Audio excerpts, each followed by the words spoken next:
Shalom, selamat pagi Bapak Ibu Saudara-saudariku yang terkasih di dalam Tuhan Yesus Kristus. Kita berjumpa kembali dalam Renungan Embun Surgawi. Kami mengucapkan selamat tahun baru 2022. Tuhan Yesus memberkati.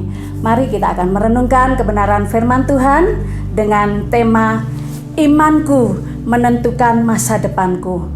Imanku menentukan masa depanku. Terambil di dalam kitab Ibrani pasalnya yang ke-11 ayat 1, 3, dan 6. Demikianlah firman Tuhan. Iman adalah dasar dari segala sesuatu yang kita harapkan dan bukti dari segala sesuatu yang tidak kita lihat. Karena iman, kita mengerti bahwa alam semesta telah dijadikan oleh firman Allah, sehingga apa yang kita lihat telah terjadi dari apa yang tidak dapat kita lihat. Tetapi tanpa iman tidak mungkin orang berkenan kepada Allah. Marilah Bapak Ibu saudara-saudariku yang terkasih dalam Tuhan Yesus, kita harus meyakini bahwa iman kepada Tuhan Yesus Kristus akan menentukan masa depan kita. Di tahun baru ini kita akan mengawali hidup kita dengan penuh penyerahan kepada Tuhan. Kalau kita tahu bahwa iman itu akan menentukan masa depan kita. Kalau kita memiliki keyakinan iman yang sungguh di dalam Tuhan Yesus Kristus, kita harus terus berserah. Kita isi lembaran tahun baru ini dengan hal-hal yang dapat menyenangkan hati Tuhan, hal yang memuliakan nama Tuhan. Tahun 2021 sudah kita lewati. Kita tidak akan bisa mengulang kembali hal-hal yang buruk, hal-hal yang bisa kita kenang, kita tinggalkan hanya sebagai kenangan saja. Tapi marilah kita akan menatap masa depan kita dengan penuh penyerahan kepada Tuhan, dengan iman yang kuat di dalam Tuhan. Di dalam kitab Roma 10 ayatnya yang ke-17 dikatakan, jadi iman timbul dari pendengaran, dan pendengaran oleh firman Kristus. Dari mana kita bisa mendengar bahwa kita memiliki iman yang kuat, bahwa dari iman kita bisa mendengar, yaitu dari firman Allah. Karena kita senantiasa merenungkan kebenaran firman Tuhan, itulah kita memiliki iman yang kuat. Allah memelihara kita.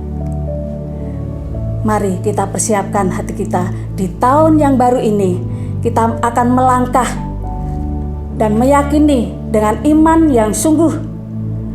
Walaupun kita tidak melihat, tapi kita mengharapkan, karena iman itu adalah dasar dari segala sesuatu yang kita harapkan. Apa yang menjadi pengharapan kita? Kita meyakini bahwa Allah memelihara kita. Contoh bangsa Israel dipimpin oleh Tuhan, dipelihara oleh Tuhan selama 40 tahun. Bagaimana di dalam kehidupan kita? Bahkan juga orang yang mempunyai pergumulan, kalau didasari dengan iman yang teguh kepada Tuhan kita Yesus Kristus, mereka mempunyai masa depan. Ingat, di dalam kitab Amsal 23 ayatnya yang ke-18 dikatakan demikian, karena masa depan sungguh ada dan harapanmu tidak akan hilang. Masa depan sungguh ada dan harapanmu tidak akan hilang. Itulah firman Tuhan yang menjadi kekuatan di dalam kehidupan kita. Kita memiliki masa depan yang sungguh dipimpin dan diberkati oleh Tuhan. Bahkan di dalam kitab Yeremia ayat 17 ayat 7, diberkatilah orang yang mengandalkan Tuhan, yang menaruh harapannya kepada Tuhan.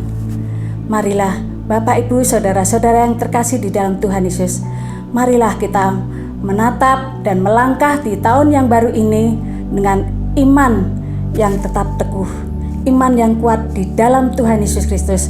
Bahkan kita harus memiliki amanat agung Tuhan Yesus untuk pergi menceritakan cinta kasih Tuhan, memberitakan Injilnya bahwa Yesus adalah Tuhan.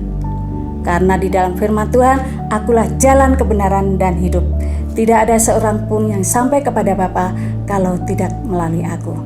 Mari Bapak Ibu, biarlah firman ini menjadi berkat di dalam kehidupan kita. Haleluya. Tuhan Yesus memberkati.